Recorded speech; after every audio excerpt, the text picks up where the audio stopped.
I wanted to make a quick video about the Academy Sports JTS M12AK Shotgun. There's not a whole lot of info on these guns, and a lot of people want to know about them. My brother bought one a couple weeks ago, and it had a rough break-in, but after about 200 rounds or so, it started cycling pretty good.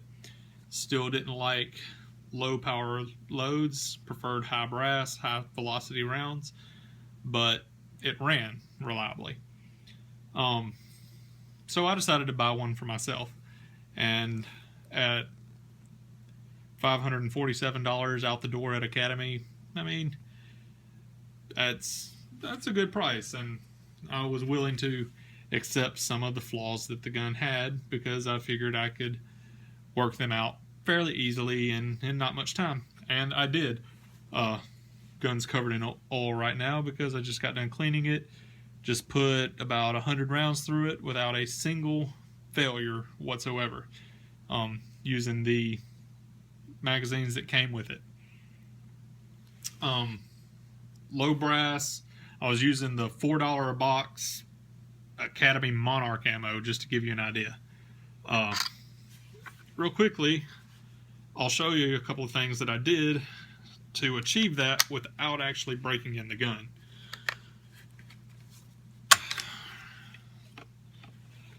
me take the bolts out, and I'll point out a couple of things that I did. Probably help to take the safety off, huh? Alright, there's your spring and the bolt.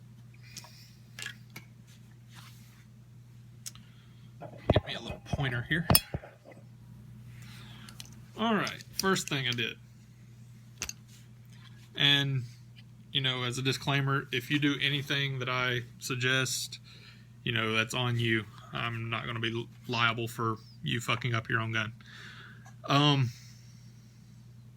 So if you don't really have any kind of gunsmithing or fine-tuning of firearms experience, I'd recommend you go to a gunsmith. But with that said, there is a little lip right here. I don't know if you can see it, but where the straw's pointing, there's a little rip here. From the factory, there was a little burr on it. Filed that off, and there are several little burrs in this gun from the factory. The tooling is pretty crappy, but for the price, I mean, like I said, I fixed it. It runs great. I'm extremely happy, and I don't have a lot of money in it, as opposed to buying a Sega or a Vepr. Yeah, anyway, that lip on the hammer, I smoothed the surface of the hammer out. I used either a file followed by 600 grit sandpaper or just sandpaper, depending on how bad the area was. Throughout the entire rails, I took a little sandpaper to those, smoothed those out. Back on the trunnion, filed off any little burrs that were on the trunnion. And I'm sorry, this lighting is crap, but you're just going to have to deal with it. If you own one of the guns, you'll see what I'm talking about.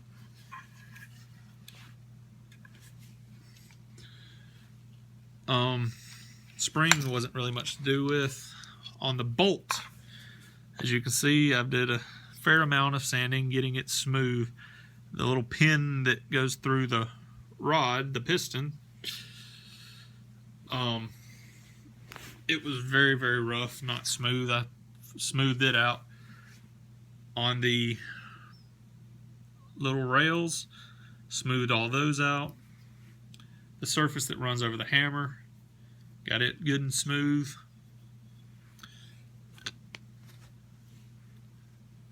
And up here, these lips, smooth those. The back of the ejector actually needed a little smoothing out. When the bolt goes into battery, it was a little rough, didn't want to go all the way into battery.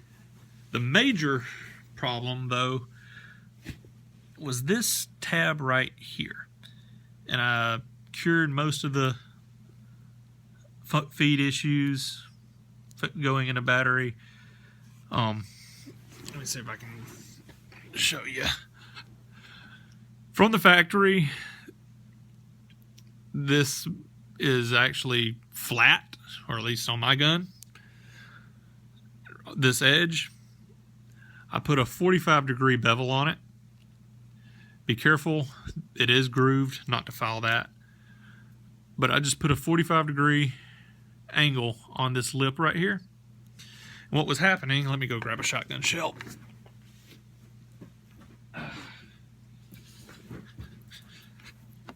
Don't put your eye out. But the shell, it was actually just catching like this. It wasn't actually seating, and it would fail to go in the battery. With that little bit of an angle, the bolt actually slides over the shell much, much smoother. And I've had, like I said, 0 failures out of this gun. You know, other than when I bought it, I took it out to shoot it just to kind of get an idea. I knew what would happen. Like I said, my brother bought one. We kind of knew what was going to happen. It pretty much failed every single shot, even with high brass loads. But after a little bit of filing, polishing, and it was, as you can tell, this isn't, you know, perfect mirror quality. It's just smoothed. But after all that, like I said, 100 rounds later, not a single issue. These are just some leftovers, but yeah, I was shooting, like I said, the low brass Monarch Academy ammo just fine.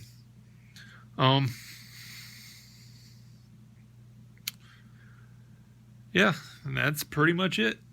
So if you have any questions, or if I did a really, really shitty job of this, just let me know and call me stupid. But my gun works, so maybe this will help you out.